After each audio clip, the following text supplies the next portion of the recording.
Narito ko nangangampanya para kay Amy. Eto si Amy tumatakbo ng re-eleksyon sapagkat maganda naman ang kanyang record.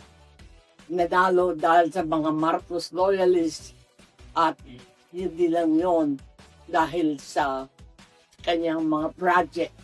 Bilang isang nanay na grandmother, hinihingi ko lahat ng sambayan ng Pilipino.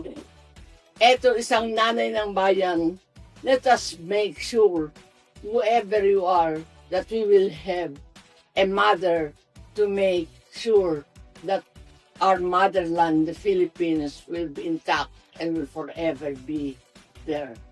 Ngayon, eto ako, hinihingi ko bilang nanay ni Amy, ako'y lola na, medyo matanda na naka-wheelchair, kahit na wheelchair, nais ko sapagkat siya hindi lang magaling na senadora at anak at lahat, bilang isang grandmother, hinihingi ko lahat sa iyo.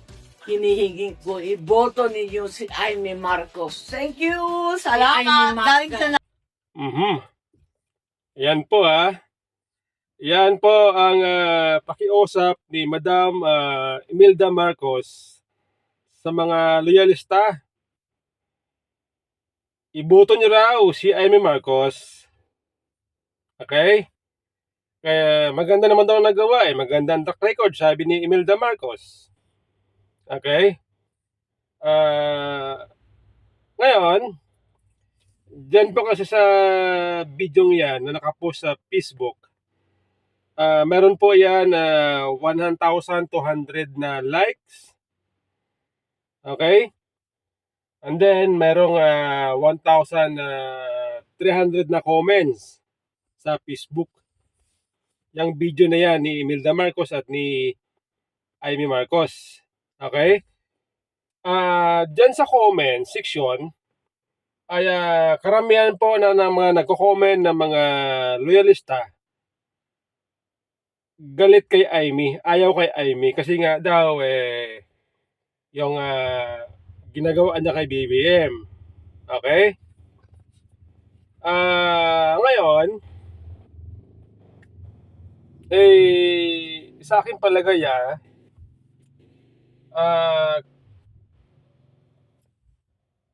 kung kaya ipanalo ng loyalista si Amy Marcos, bakit pa niya kailangan ang endorsement ni BP Sara?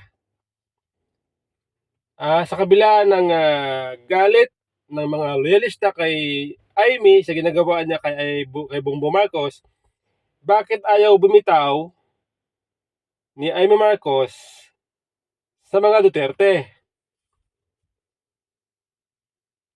Okay? Ito po ba ay political strategy ni Amy Marcos, ng mga Marcoses, ni Bongbong Marcos, yung magkapatid? Kasi si Bongbong Marcos, siya po ay naka-align sa mga Pinklawan, sa mga komunista. Okay? Doon ang align ni BBM. Samantala itong si Amy Marcos, dito naman sa mga Duterte. Okay? Kaya kung titingnan natin, ginagamit ni Bongbong Marcos ang Pinklawan para hindi siya atakihin, para hindi siya i-pressure ng mga Pinklawan, ng mga na makakaliwa sa kanyang pwesto. Kaya nandun naka-inline itong si Bongbong Marcos. Ito naman si Amy Marcos, sa mga Duterte. Bakit ganon? Okay? Kung palagay nila ay kaya silang ipanalo ng loyalista, so dapat si Amy suporta sa kapatid niya. Dapat support sa kanyang kapatid na si BBM. Kasi kung kaya naman ipanalo ng loyalista bakit pa kailangan ng Duterte? Okay? Ngayon, binabasa ko ito mga kababayan. Kung totoo ba na ang feelings nitong si Amy Marcos ay ayaw niyang iwan, ayaw niyang ang kanilang friendship ng mga Duterte ay mahalaga sa kanya, ang kanyang pinagsamahan. Kaya siya nandito sa mga Duterte. Kung talaga ba siyang naniniwala sa pulisya ng mga Duterte, kaya nandito siya inline sa mga Duterte. Okay, kasi kung babasahin natin ang kanyang pulisya ni Amy Marcos, ay pulisya ng mga Duterte. Kay Bongbong naman, pulisya ng mga Dilawan. Okay? Bakit nagkaganon Ako sa tingin ko mga kababayan ginagamit nila ito, ang magkabilang grupo, ginagamit ng mga Marcos para maprotektahan ang kanilang posisyon. Kumbaga, ano ito political survival. Okay, bakit kaninyo? Kasi sa kabila po ng paninira, pang-aatake kay BP Sara sa mga Duterte, nananatili na mataas ang trust rating, approval rating ng mga Duterte, BP Sara.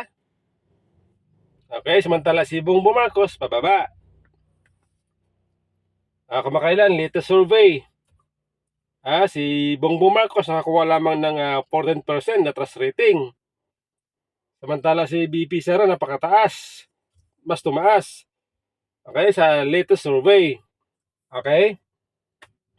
Ngayon, bakit ayaw bumitaw ni Amy Marcos kay BP Sara sa mga Duterte? Okay? Ito mga kababayan kung nagkataon na mahina sa publiko, bagsak ang trust rating, approval rating ng mga Duterte ni BP Sara, sigurado yan, bibitaw yan si Amy Marcos sa mga Duterte. Bibitaw yan. Maniwala kayo sa akin. Maniwala kayo sa akin. Kasi nga, kamakailan, di ba? Kasama siya sa kanyang kapatid. Sa alyansa ng kanyang kapatid. Okay? Pero, sa aking palagay, pinakikiramdaman ni Amy Marcos, itong trust rating, itong approval rating sa mga Duterte at ni Bongbong Marcos. Since pabagsak si Bongbong Marcos, okay? Kaya, itong si Amy ngayon, namamangka sa dalawang ilog. Ito, mga kababayan dahil mataas ang trust rating, approval ratings ni BP Sara, mataas ang posibilidad na pagdating ng 2028, si BP Sara ay magiging presidente. At kapag naging presidente si BP Sara, malamang at sa malawang, ang iniisip ni Amy Marcos, baka balikan sila ng mga Duterte sa ginawa nila ngayon kay BP Sara at kay Tatay Digong. Ganun yan kung sakaling tuluyan bumitaw si Amy Marcos sa mga Duterte, pagdating ng 2028, sigurado, ang laman ng isip ni Amy Marcos, baka balikan sila. Ganun yan. Ito ba dahil sa mataas ang trust rating ni BP Sara, mataas din ang posibilidad na hindi magtatagumpay ang impeachment. Dahil ang pambato ng PDP sa ngayon, tumataas ang kanilang survey. Si number 1 itong si Bongo, number 1 pangalawa, pangatlo itong si Senador Bato. Pasok na rin si Philip Salvador. Si Congressman Marcoleta pasok na, so meron ng 4. Okay? Ah? Plus sa Senado, yung mga incumbent na naasahan natin na bubuto sa mga Duterte. Okay? Abor kay BP Sara. Ha? Sa ating palagay, mataas pa ang posibilidad na ma-acquit si BP Sara. Okay? Yan po ang kanilang pinag-aaralan dyan. Kaya ito ngayon, todo kapit si Amy Marcos kay BP Sara. Okay? Ha? Ito, sabi ni Amy Marcos, ito ang paliwanag niya. Ha? Kung bakit nabuo itong kanilang usapan na siya ay i-endorso ni BP Sara. Ito po ang paliwanag ni Amy Marcos. Negative na dating parang pagluluksa. Yun na nga, sabi ko nga, bakit nga ba itim? Siya nagpupumiglas na talagang kinakailangan itim. Pagkat ang sabi niya, nagluluksa ang bansa at maraming naghihirap, gutom na ang sikmura, gutom pa sa hustisya. Hindi natututukan ang sadyang problema ng ating bansa, hindi nasusolusyonan. Kaya maraming problema, ang korupsyon, bumalik na naman tayo diyan sa mga krimen na hindi tindihan. Kaya para sa kanya, luksa daw. Nag-iisip nga kami ng maigi kung paano gagawin, pero nagawa naman ng paraan at yung itim simbolo na ipaglaban ang tama, itama ang mali. Ma'am, sabi nyo, madalian lang tong shoot na to, no, nung pag-uwi. Totoo, oo. Ma'am, I need to ask directly, ito po ba ay resulta or sort of reward ni VP Sara sa inyo after the series of hearings that you conducted about the ICC arrest of his father?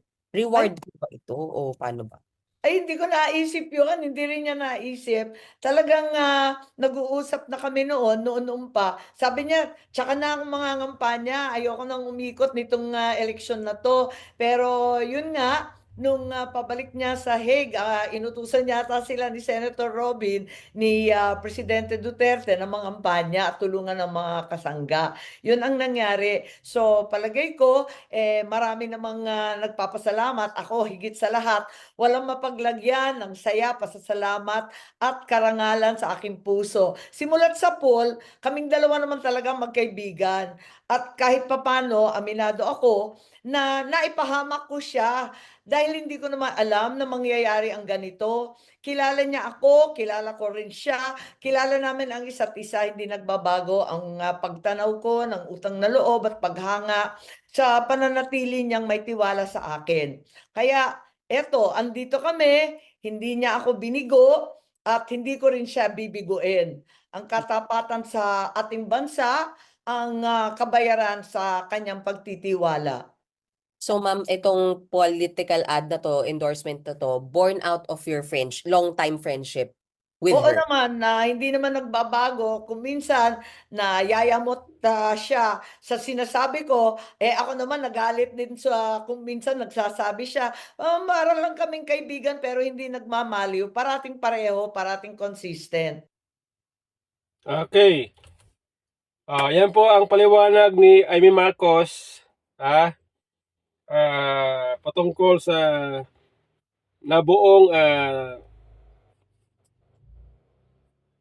suporta ni BP Sara sa kanya. Sinasabi dyan ni Amy Marcos, inaamin ni Amy Marcos na napahamak niya si BP Sara. Inaamin niya, totoo naman, napahamak niya. Dahil ginamit nila, kaya dahil sa kanila, napahamak si BP Sara at maging si Tatay Digong. Okay? Ay ngayon, ito mga kababayan na, sabi ni Amy Marcos, nagpapasalamat siya sa suporta at pagtitiwala ni BP Sara sa kanya. Ngayon sabi niya, hindi daw niya bibiguin si BP Sara. Hindi daw niya bibiguin. Okay? Ako, medyo ako dyan alanganin ako dyan. Kasi sa basa ko, naglalaro itong si Amy Marcos. Ginagamit niya itong popularity ng mga Duterte para sa kanyang karir sa politika. Political survival. Okay? Ganun po. Yun po ang basa ko. Yun po ang basa ko kay Amy Marcos. Kaya nga tawag sa kanya ng mga DDS, mga manggagamit.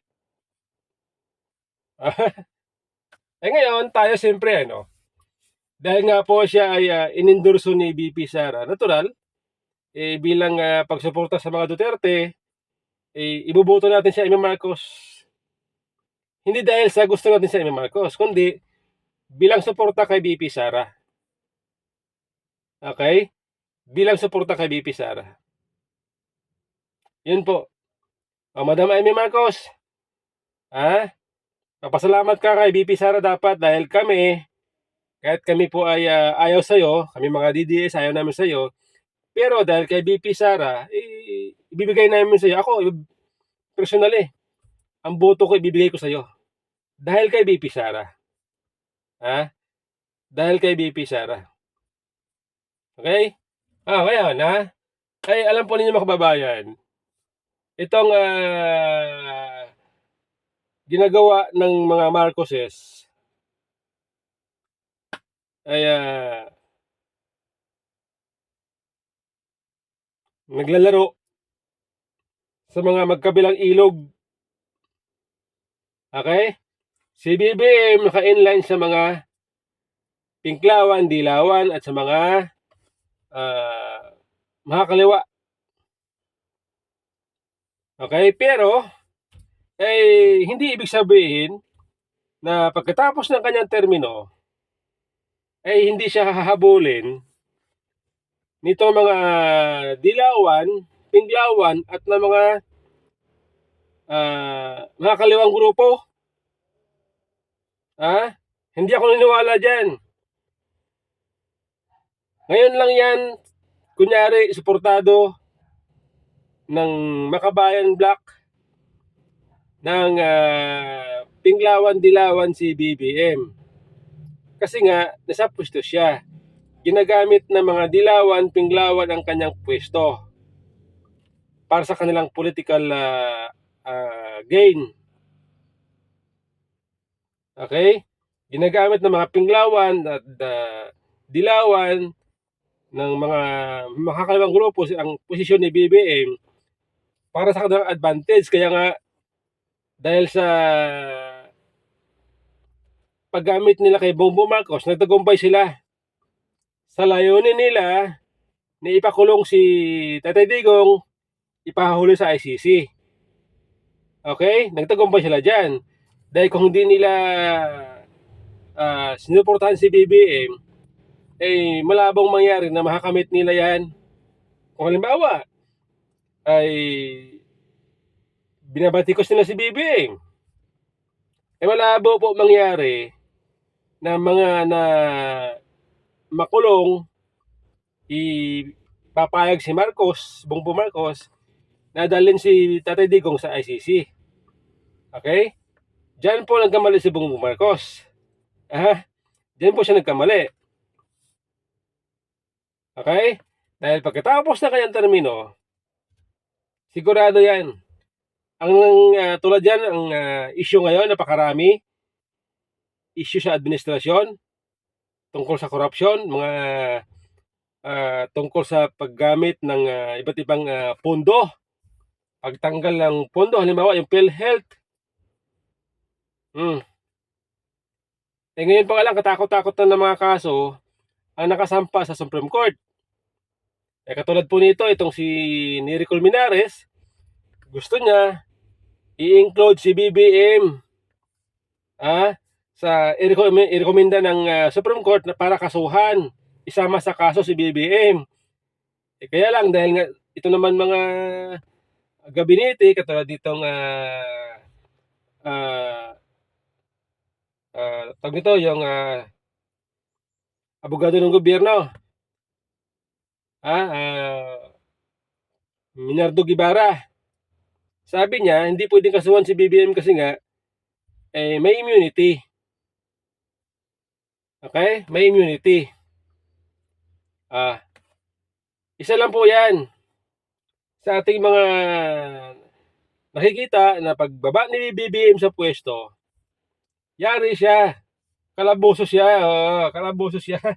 Diyan po nagkamali si BBM sa pagkampi niya sa mga dilawan at makakalawang grupo. Okay?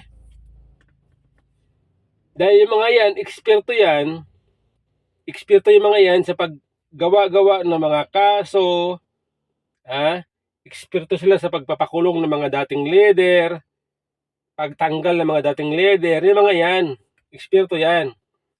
Kaya dito ngayon mahalaga ang papel ni Amy Marcos sa mga Duterte. Okay? Kung sakali, pag maging presidente sa 2028, si VP Sara, kahit pa paano, nandyan siya Amy Marcos. Isasalba niya ang kanyang kapatid. Dahil siya ay close sa mga Duterte, pwede niya kausapin si VP Sara na baka wag naman habulin si BBM. Okay? Diyan po nagkamali si Bongbong Marcos. Okay?